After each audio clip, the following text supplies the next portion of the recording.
Hi, Tim. Thank you for joining us here in WOC Interview.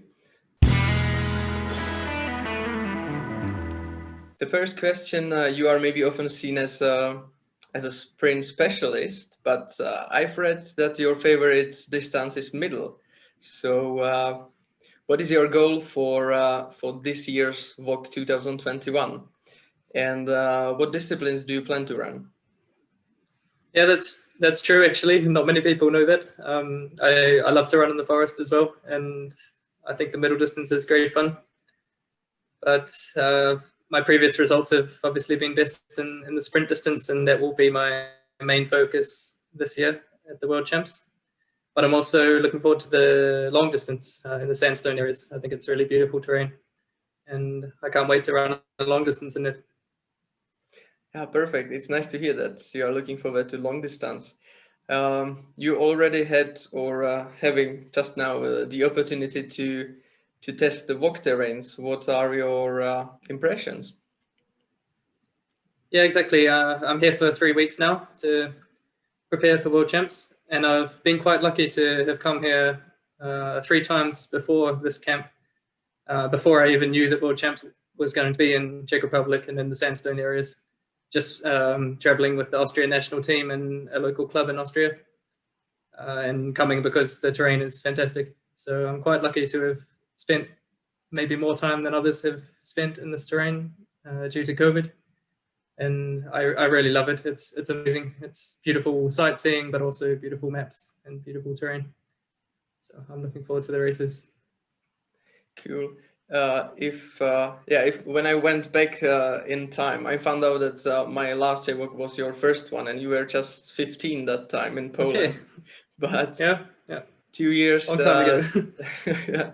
2 years later, you won your first medal, and it was in the Czech Republic, if I'm right, 2013 in sprint. Yeah, that's right. In Hradec if I'm saying that properly. Yeah, and what are your what do you remember from that championship? Championships from Czech ground, if I might say so. That was a great championship. I really enjoyed the forest maps there as well, and I remember taking one drive on a rest day in our training camp out towards this area to just go sightseeing in the sandstones. And it's funny to be back here some years later actually racing in them. But the sprint was the main highlight for me from that championship, with the bronze medal and my first big performance in Europe. And it's kind of, that was a big point in my orienteering career, I think, getting this medal, and gave me a taste of what it's like at the top level in orienteering. And I've been really fighting since then to make it as a senior as well. Yeah, then I will wish you to fight for a medal again on the Czech round in sprint at least. Yeah. About the JWOC times, you moved to Europe somewhere there, or 2014, if I'm right, if I have right information. And you lived right. in Norway, Sweden. You are studying in Austria. You ran, or you are running for Fossum, Kove. How is it right now? For what clubs do you run, and where do you live? Yeah, it's a little bit complicated. Like you said, in 2014, I first moved to Norway and was running for Fossum, so that's right. And then I moved to Austria, where I started studying, and I'm just finishing now. So straight after the test races, I will go to Austria for my final exam. And I'm actually in the process of moving from Austria to Sweden. And for a couple of years now, I've been running for the Finnish club, Corvi. But still, you can run when you go back home to New Zealand. You run for your let's say. Yeah. I run for my home club, which I started orienteering with. They're called Orienteering Hutt Valley, so it's the area where I live.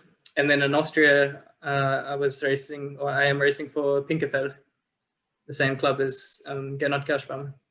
Yeah, and this year you also spent some time in Kenya, and that resulted in a quite impressive time on 10K in Dresden.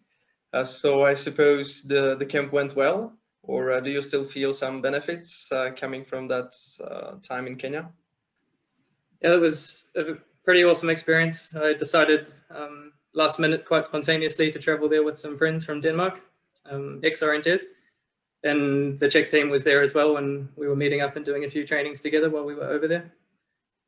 It was mainly due to there not being many competitions, orienteering competitions on, that I decided to set myself a goal in running and to achieve a lifetime goal that I've had of running under 30 minutes. That's something I've always wanted to do in my life. And we found a race where we could do that, me and Magnus, and decided, okay, let's go to Kenya for a 3-week camp and then attack this race and try to go for the time. And I had a great camp there, a lot of fun, very, very cool experience. And the race went perfectly to plan, and I managed to get under 30 minutes. And whether I'm still feeling the benefits, unfortunately, a couple of weeks after, I got some problems with my calf, and I've had that all the way through until European Champs. So unfortunately, the last 6 or 7 weeks, I haven't been training very well. But on the last day after the sprint in Switzerland, I got some treatment with needles in my calf, and that seems to have helped a lot, and I'm back into training again now. So hopefully I can get some good weeks of training in before the World Champs and be back on my best shape. Then I believe it will go just smoothly last 5 weeks, or how many weeks? Plenty of time. We still have, yeah. I'm interested in if you could if you could describing us orienteering on New Zealand, how the, let's say, regular season looks like, and what terrains and what places are we should definitely run in if we go orienteer to New Zealand. Yeah, we have quite a lot of orienteering maps in New Zealand, and orienteering might not be the biggest sport, but there's a great local community that are mapping and competing. I think the best thing about New Zealand is the variety of terrains. So we have a lot of different areas that can be similar to areas in Europe, but you don't have to drive so far in between. So for example, in the South Island, we have one map also with sandstones, but unfortunately no forest. So there are some similarities to the terrain here, but it's also a little bit different. It's also mapped at 1 to 4,000 and not 1 to 10,000 or 1 to 15,000, which we'll be racing on for the long distance. So slightly different, but that's definitely a place that people should visit if they go to New Zealand. It's called Castle Hill. And then where I'm from in Wellington, the forest maps are not the best. It's mostly very bushy and spiky trees and green and steep. But we have a lot of great sprint maps, and most of Wellington is mapped to the sprint specifications. And if you travel up the coast a little bit, then you get to the terrains where the World Cup was held. So this beautiful sand dune terrain with intricate contours and quite tough physical vegetation. So there are some great places to train in New Zealand. And I think most orienteers should think about going there at least once in their life. Yeah, that was what I wanted to say, that